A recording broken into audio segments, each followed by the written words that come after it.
Hi, I'm Lynn, President of Cold Steel. Today I'm coming to talk to you about New York's new law that goes into effect November 1st throughout the entire state of New York. What they're going to do is they're going to ban the carrying and possession of what they call undetectable knives. Knives that can't be detected by a metal detector set at standard calibration. We talked to one of the largest manufacturers of metal detectors in the country, and their standard is, can their metal detector detect a dime? So I've long put on all my plastic knives this steel ring that's spot welded on.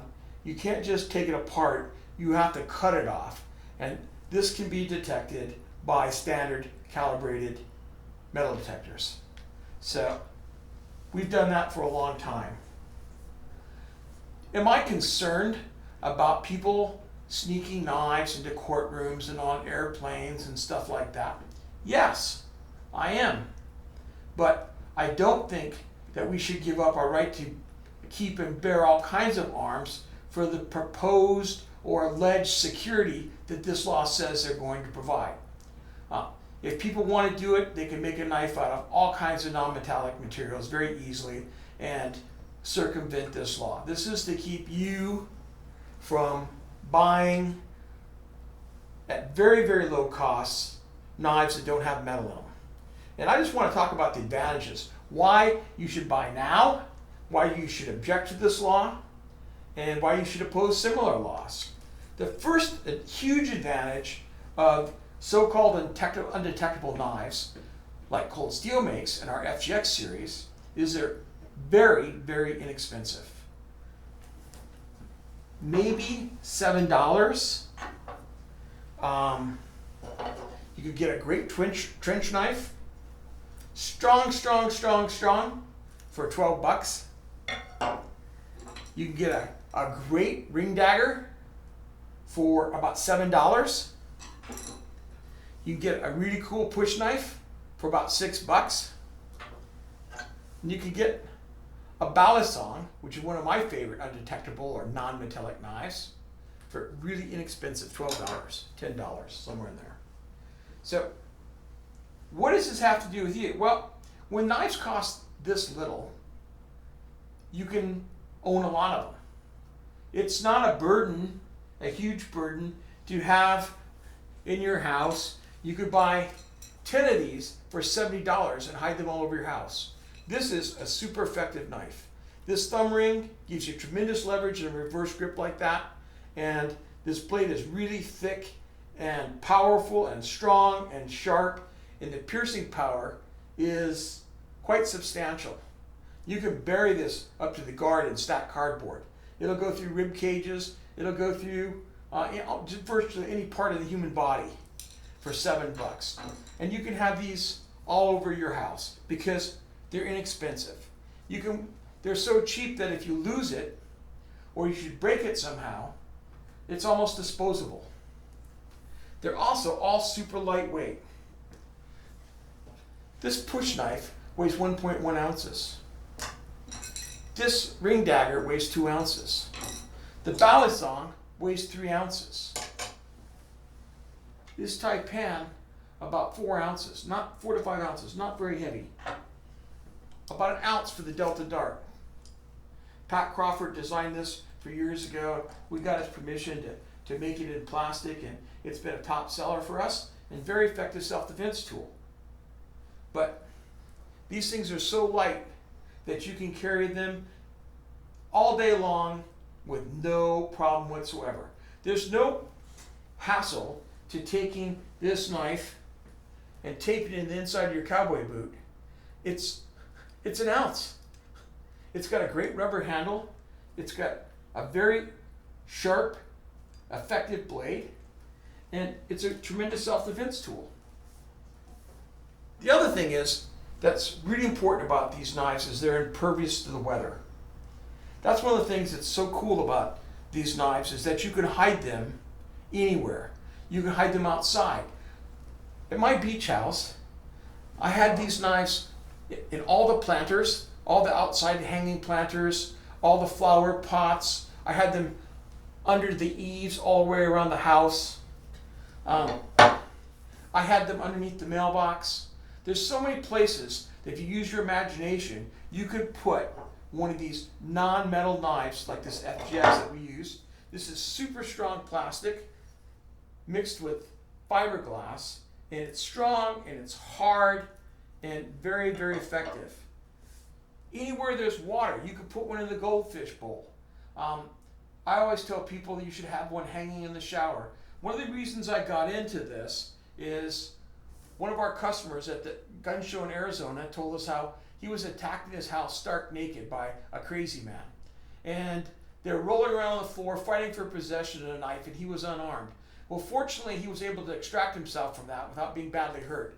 But he said it would have been a huge advantage if he'd come out of that shower with a big knife. Well, you could put this on 10-pound test and hang it from your shower, and it's going to be there forever. It's never going to lose its effectiveness in any way. It's never going to rot. It's not going to crack. It's not going to mildew. Nothing. And it's instantly available for self-defense. You could put these out in the snow. You could put them, like I said, in water or wet areas and not worry about them rusting. I suggest that you put one on top of your refrigerator where kids can't get it, but it's instantly available. If you just use your imagination, there's a ton of places you can hide these. So having a knife secreted in your house in multiple locations is a huge advantage if you're ever attacked. Now people say, well, who's going to attack you in your house? Happens all the time, every day. Home invasions, robberies, burglaries, assaults, every single day, all across this country. And look at, is this knife as effective as this knife? No. It's really hard to beat a steel Vaquero with this fabulous lock, that serrated edge, that super recurved cutting configuration, that needle point. But this is pretty badass too. This is awesome. For the money, it's really quite a tiger. They're not a replacement for steel, but they're a lot better than fingernails. So this is why you need to stock up now before this law goes into effect. And you need to fight these laws in other states, because this is the most inexpensive way that I could possibly make knives. These are going to be the lowest cost knives that you're ever going to buy that are going to be this effective and this good. They're super lightweight. There's no way to make knives this light without using this injection molded plastic and rubber handles and stuff. So it's very lightweight, so you can carry a bunch of them and they don't take up any weight in any of your possessions. You can put them in bags, and you can put them in boxes, you can put them in your suitcase, your briefcase, on and on and on, your backpack, and you can carry multiples. You can put 4 of these in your backpack for just a few ounces, and there's one for all your friends. So that's another huge advantage. They're so lightweight that you can carry multiples of them and hand them out if needed.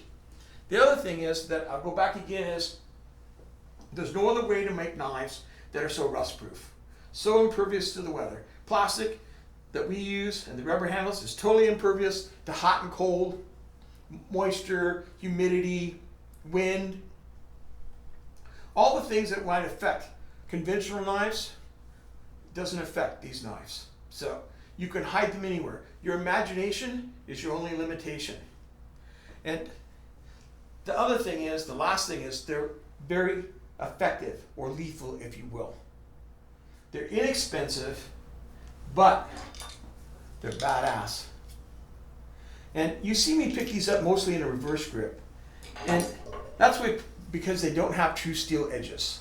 Yes, can I cut somebody with this? If you've got bare skin, you're going to get a wound probably 1/4 inch, 3/8 of an inch thick, or deep. If I cut you with this, it's going all the way to the bone, all the way around your arm. You're going to lose your tendons, your ligaments, your nerves. I'm not promising you that you can get that kind of cutting power out of this. But when you put this in reverse grip, you got tremendous penetrating power. You can drive this thing through 6 inches of stacked cardboard. You've got a very effective pommel and a good defensive guard that'll protect your knuckles from impact. Very, very, very effective weapon for $12. That's waterproof, weatherproof, and low cost and super lightweight. This is why